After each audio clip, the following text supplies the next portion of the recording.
How does your media product represent particular social groups?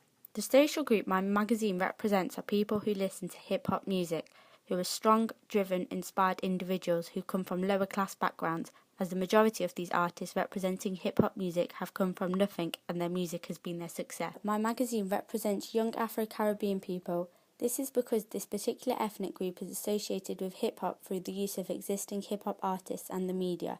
This is because the music originated from the US, in particular from the poor, deprived areas mostly populated by Afro-Caribbean people, and this genre of music was a way for them to express themselves. For example, I found it was very rare to see someone from a different ethnicity other than Afro-Caribbean in well-known hip-hop magazines such as Vibe or XXL, unless it was Eminem.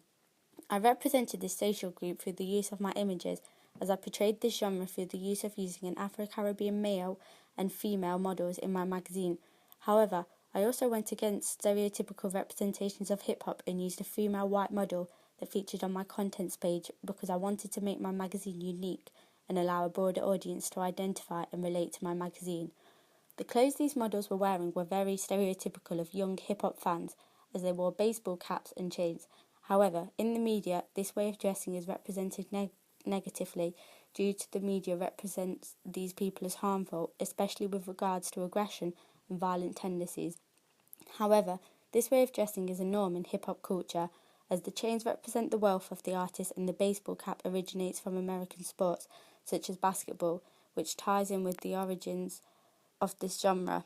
Therefore, by dressing my models in this way, I am portraying this dress code in a positive way, as all these models are seen as role models for the readers and are stating it's part of hip-hop culture to dress this way, regardless of what the rest of the media say. This is evident on my front cover, as the headline quotes, "I was more afraid of life than death."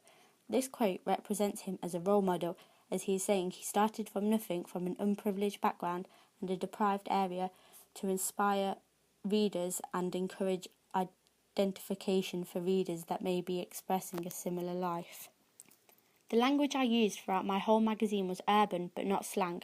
The reason for not using crude slang was because it would show a more chatty and unprofessional approach towards the reader, which was not my house style for my magazine.